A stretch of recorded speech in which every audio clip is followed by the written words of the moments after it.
va du coup parler de cette œuvre incroyable qu'est Berserk. Alors attention, évidemment, tout ceci n'est pas à mettre entre les mains d'un enfant. Non. Parce qu'il faut, voilà, faut quand même le dire tout de suite. Hein. Puisqu'on débarque sur la première page quand même avec une scène quelque peu olé olé. Où ça fricote gentiment avec un démon. On va suivre l'aventure du damné de Guts, évidemment, héros enfin anti-héros plutôt de Berserk, que nous allons suivre durant la totalité de ses péripéties et autres immondices. Je vous avoue que bien évidemment cette relecture a été faite suite au décès du très regretté Kentaro Miura, dont j'étais très très fan depuis très longtemps. C'est une relecture que j'ai faite en l'espace d'une semaine, donc j'ai encore tous les trucs bien frais dans la tête. Et je vous avoue que j'ai repris l'une des plus grandes claques de ma vie grâce à ce manga. Je vais pas vous mentir, hein, c'est quand même une sacrée dinguerie cette œuvre. Il y a plein de choses qui m'ont bouleversé. Et une chose que je n'avais pas forcément capté la première fois que je l'ai lu, c'est à quel point l'amour en fait est un sujet bien plus profond qu'il n'y paraît dans Berserk. Tout est question d'amour au final sur Berserk, aussi bien dans la relation entre Griffith et Guts, entre Casca et Guts, entre Casca et Griffith. C'est extraordinaire ce triangle amoureux au final qui se découpe. Plus tu le lis, plus tu le vois en fait. C'est un truc qui est assez terrorisant, parce que tu te dis la première fois que je l'ai lu, j'étais en mode oui, mais non, ça s'est acté machin et tout, mais non, pas du tout. Il y a des sous-lectures tellement extraordinaires à lire sur cette œuvre que j'étais vraiment ému quand j'ai revu des scènes de ce manga. Bien évidemment, un tome 13 qui est probablement l'un des tomes les plus marquants que j'ai vu de ma vie, hein, mais de toutes séries confondues. Hein, je pense que c'est même normal, et je pense que c'est très probablement l'un des tomes marquants pour énormément de monde aussi dans le monde du manga.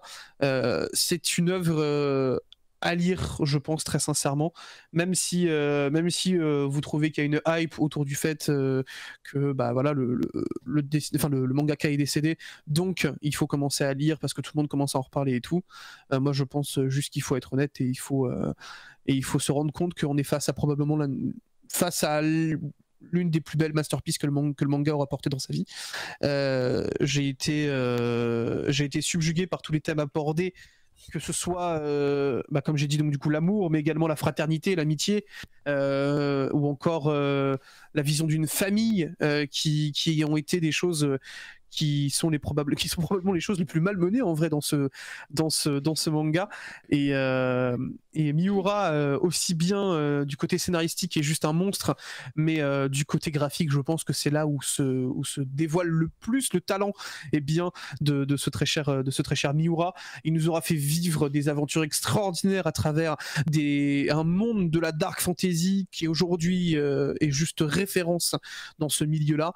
On aura vécu des choses auprès de Guts qui sont extraordinaires, bien plus que des choses que tu peux vivre dans ta propre vie, des émotions que tu n'auras probablement jamais dans ta propre vie, hein, et que j'espère que vous n'aurez jamais dans votre propre vie, parce que c'est quand même très inquiétant si un jour vous vivez ça dans la vôtre. Et c'est ça aussi qui est extraordinaire, c'est que Guts c'est clairement quelqu'un auquel tu ne t'attends absolument pas à t'attacher. C'est un héros détestable au début, hein, on va pas se mentir, c'est un héros qui nous donne absolument aucune envie de croire en ce personnage-là, et pourtant le combat que Guts va mener toute sa vie, eh bien c'est bel et bien juste pour montrer une chose, c'est que il aime Casca jusqu'au bout de sa vie et qu'il continuera de la défendre peu importe ce qui se passera. Voilà, évidemment, hein, on balance des noms et on spoil un petit peu, mais je pense que la plupart connaissent déjà, mais c'était juste vraiment pour revenir sur cette relecture qui m'a vraiment marqué, que je vous invite vraiment à faire. Si vous avez relu Berserk il y a quelques années, refaites-le maintenant, parce que c'est chargé de messages qui sont de plus en plus criants aujourd'hui, avec ces stigmatisations qui se créent, des choses comme ça, qu'on peut retrouver très facilement dans Berserk, autour de la religion ou autre, qui est très ancrée, hein, malgré tout. J'avais un peu oublié, mais au final, cette idée de religion est de plus en plus ancrée, plus on avance dans le manga, et c'est quelque chose que j'avais un peu oublié, je vais pas vous mentir. Donc vraiment j'ai été transporté en bien comme en mal dans cette œuvre. Je pense que c'est ça qui est extraordinaire avec une œuvre pareille, d'une telle violence, parce que c'est vraiment quelque chose qui est... Enfin, c'est Berserk, la première chose à laquelle tu penses, c'est que c'est violent, quoi. Mais c'est tellement plus profond que ça, il y a tellement plus de choses autour de comment est construite la relation entre Griffiths et Guts, que des fois moi je me posais vraiment des questions si Guts n'était pas lui aussi à un moment amoureux de Griffiths ou des choses comme ça. Enfin, il y a vraiment des choses qui m'ont choqué sur cette deuxième lecture, et je pense ne pas être le seul à avoir vu ce genre de choses là.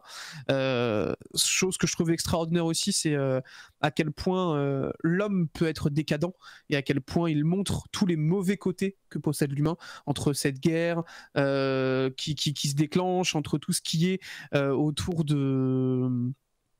Comme je l'ai dit, autour de la religion, autour malheureusement des péchés, le sexe ou autre. C'est quelque chose qui est très présent aussi dans cette œuvre, puisque c'est littéralement le truc qui va déclencher le tout avec ce fameux tome 13, qui va être, je pense, les images les plus marquantes pour énormément de personnes, et qui vont au passage marquer vos yeux comme ont été marqués ceux de Guts, probablement à vie. Et je dois avouer que c'est avec grande tristesse que j'ai fermé la dernière page du tome qui était sorti 40, chez Glénat l'an dernier, le 40. Ouais.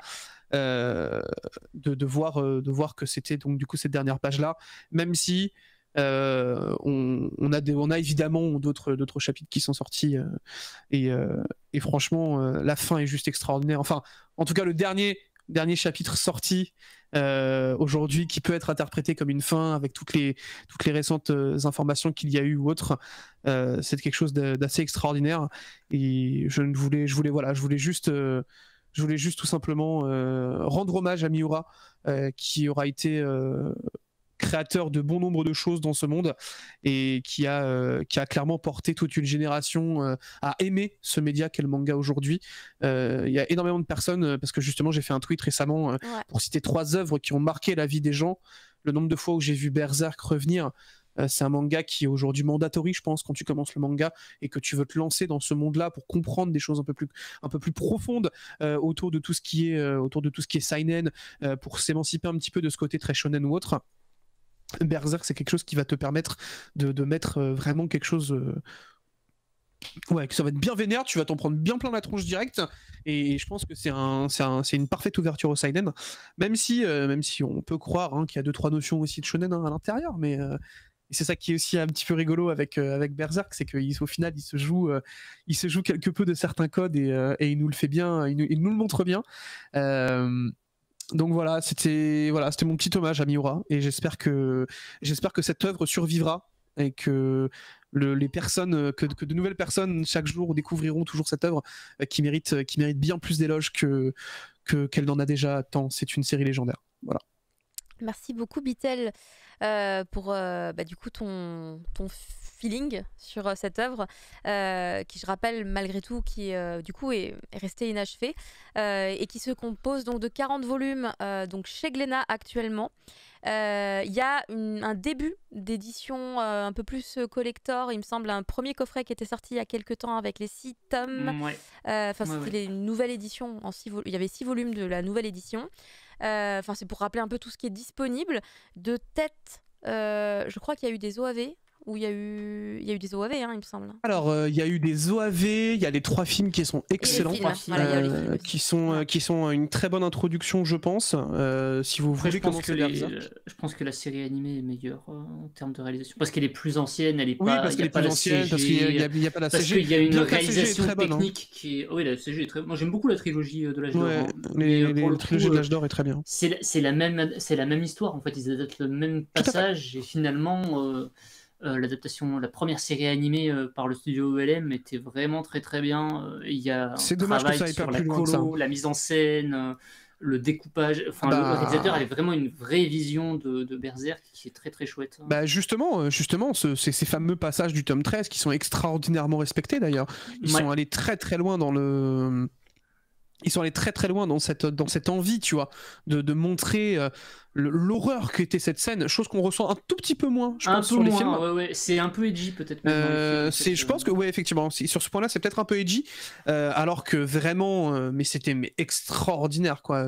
Sur la série de 97, c'est 97. Et l'OST aussi, la musique. Et l'OST est très très bonne. Donc voilà, vous avez plein de moyens de commencer Berserk. En plus, les 3 films sont dispo sur Netflix, donc clairement. Ah oui, il y a la nouvelle série aussi, mais n'y touchez pas. La nouvelle série, on n'en parle pas. C'est quelque chose qui n'existe pas. Aucune personne ne l'a mentionné ce soir. Merci à tous. Donc non, franchement, moi j'ai trouvé les films. Enfin, je comprends que les gens crachent sur les films dus à la CGI ou autre, mais franchement, ils sont pas si mauvais que ça. Vraiment, je trouve qu'ils sont pas si mauvais que ça. Il y a même de très bons jeux vidéo sur Berserk. Bien sûr, oui. Alors là, par contre, CPS de mon pote. Et là, on est sur. Alors moi, je pensais à celui sur Dreamcast, mais oui. Oui. Ok, donc encore plus loin. Donc voilà, je vous invite évidemment à découvrir cette œuvre légendaire, même si je pense que dans le chat quasiment tout le monde a lu Berserk, mais très sincèrement moi c'est quelque chose qui m'a vraiment mouvementé et je suis très heureux d'avoir eu la chance de lire cette œuvre là. C'est une des œuvres les plus humaines que je connaisse en fait. Dans son ensemble, en fait, il y a absolument tout ce qui fait l'humain. Alors d'un côté c'est beau, de l'autre c'est bouleversant, c'est dramatique tout en étant magnifique. Berserk c'est incroyable. C'est un melting pot d'émotions et c'est géré d'une main de maître. Hein. Peut-être une des séries les plus maîtrisées de l'histoire du manga en fait. Ouais.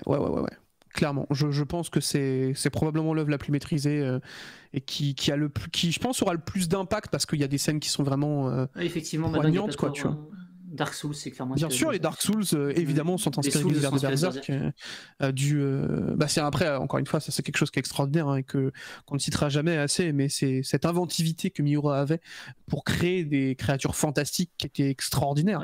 Il a repris ça un peu de Gonagai, mais effectivement. Bien sûr, il reprend ça de Gonagai, il reprend ça de même plein de contes et merveilles de l'époque. Bien sûr, Gustave Doré, sur énormément de religions d'ailleurs. Hein. Il y a des monstres qui sont l'enfer de Dante, il y a plein de choses, il y a plein d'inspirations incroyables. C'était même très cultivé, je pense. Je pense qu'il y avait eu un énorme travail de fond et je pense que c'est aussi potentiellement même l'une des raisons, tu vois, qui faisait que l'élaboration potentielle de créatures mettait plus de temps que l'élaboration entre guillemets du scénario ou des persos même entre guillemets parce que justement on sentait que c'était oui, parce qu'il devait connaître Giger aussi donc c'est vrai qu'il y en a qui sont et puis après bon le phallus c'est suffisamment mis en avant dans cette œuvre là. On le sait très bien que c'est quelque chose qui fait tout ce qui est en relation avec le sexe ou autre, c'est quelque chose qui est très prenant. C'est une œuvre qui est extrêmement sexuelle, mais en même temps ça te montre beaucoup de il y a beaucoup de choses à analyser là-dessus en fait dans Berserk. Tout à fait. C'est en ça aussi que c'est très humain d'ailleurs. Bien sûr, mais tout à fait. Ça nous renvoie quand même à tout ce qui est tout ce qui fait par essence nous des hommes en fait. On retrouve la trivialité de l'homme très rapidement dans énormément de planches et je pense que c'est ça qui fait qu'aujourd'hui je pense que c'est pour ça aussi que ça fait partie des œuvres qui ont le plus marqué. On parle de la violence, mais on oublie qu'il y a quand même de vrais moments de poésie, de beauté dans Berserk. Bien sûr, mais tout à fait. Mais comme j'ai dit, notamment avec l'arrivée de Shirkey après. L'arrivée de Shirkey est assez extraordinaire, notamment avec son maître ou autre qui apporte de très belles choses. Mais nous ne dirons rien. Non, nous ne dirons rien, bien sûr. Mais tout ce que je peux dire, c'est que récemment, j'ai eu les larmes aux yeux suite à ce que j'ai lu, parce qu'il y a une case qui m'a ému au possible. Et c'est très rare, hein, et j'ai beaucoup de mal à lâcher une larme sur un manga ou un animé ou un film. Mais là, j'étais vraiment pas loin, quoi. Donc, il aura su nous transporter jusqu'au bout, croyez-moi. Vraiment. Et est-ce qu'il y aura une reprise avec son assistant? Pour moi, c'est trop tôt d'en parler. S'il y a vraiment des drafts quelque part, s'il y a des plans qui est écrits. Moi, je suis quasiment sûr qu'il y a des drafts, je vais pas mentir, mais parce que on peut voir le travail des assistants sur Duranki par le studio Gaga, qui est un manga sponsorisé. Supervisé par Miura, mais quasiment intégralement géré par ses assistants, et c'est tout à fait sublime aussi. Hein, mais de toute façon, c'est trop tôt pour en parler, puisque les ayants droit, les gens qui peuvent décider, en parleront si c'est possible. Mais c'est juste qu'on est face à une impatience des gens, je pense et ce qui est compréhensible, mais effectivement, laisser le temps au temps. enfin, comme on nous l'a expliqué, c'est quand même une œuvre incroyable. Donc c'est un grand homme qui nous a quittés. Donc il faut laisser le temps que tout se fasse. Administrativement aussi, je pense qu'il y a des choses qui doivent prendre du temps au Japon et qui du coup par impact vont prendre du temps aussi chez nous. Donc je pense que tout le monde se pose des questions par rapport à la suite. Je pense que la meilleure chose à faire, c'est malheureusement de juste attendre. Et merci encore une fois Bitel, c'était vraiment très intéressant. Je pense que ça va motiver des gens à découvrir Berserk. On va du coup maintenant passer à une œuvre qui est originale, qui est plutôt originale, parce que j'en avais pas beaucoup vu des comme ça, des mangas. Il s'agit de Kamuya Ride. Ah oui, c'est sûr que là, pour le coup, changement de décor.